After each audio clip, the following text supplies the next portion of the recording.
Well, we're telling you that we'll have a great conversation on Afrima, and Afrima is big. It's more like just a music festival. This time being hosted in Ghana. This weekend we're going to have the finale, the main event. There'll be red carpets, and we're going to have some discussions on music itself, on the continent, how also we can contribute as a country and be recognized, knowing that we do good music. We'll have Francis Doku and the rest in the studio. Prince Chagato will be part of the conversation. Yeah, absolutely. There's maybe Dennis Thompson would share a video of a concert that happened yesterday. I thought it was not publicized highly, maybe, I thought it was going to be patronized rather poorly, but I've seen a certain crowd that he showed me in a little video, and people did go to the Independence Square. Yeah, but it also showed that if it was well activated in terms of the promotions, maybe the crowd could have been bigger.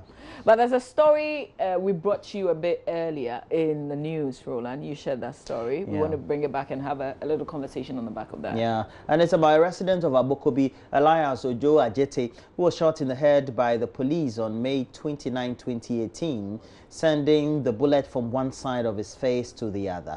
But against all odds, he survived to tell his story. We bring you an excerpt of his story put together in a Hotline documentary titled As If We Weren't Human, which airs Monday, November 26th here on JoyNews. I be human being, I be human being, I be human being, just like you. Next stop, Abokobi Akpoman in Accra.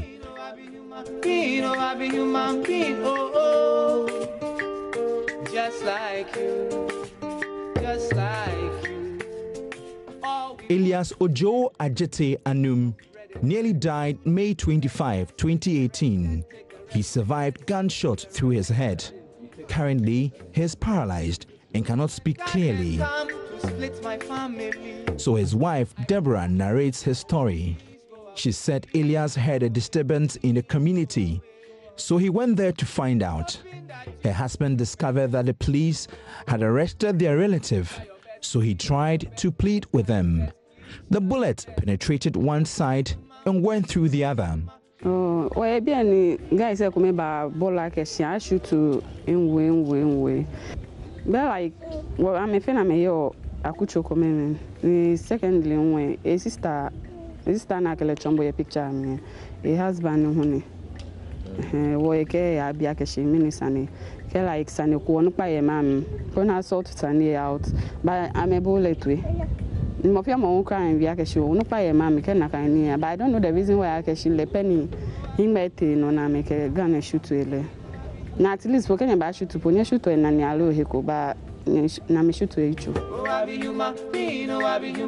Elias tried to manage some few words.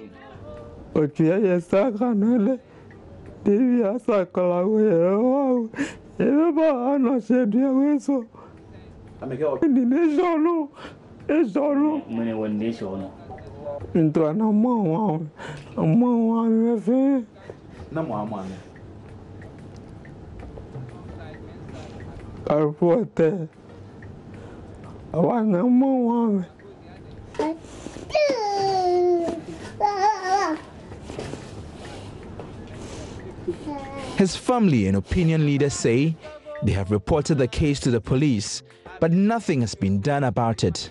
It has been 6 months and counting. Oh, I be human being, oh, I be human being, oh, I be human being, oh, I be human being. And the Hotline documentary airs Monday, November 26th. This is really sad, Roland. Yeah, and it focuses basically about sometimes the effect of police brutalities and the inactions of the police authorities and administration themselves to take actions and also offer some sort of remedy for the victims, so to speak. And we have them in the communities. They're dotted across many communities.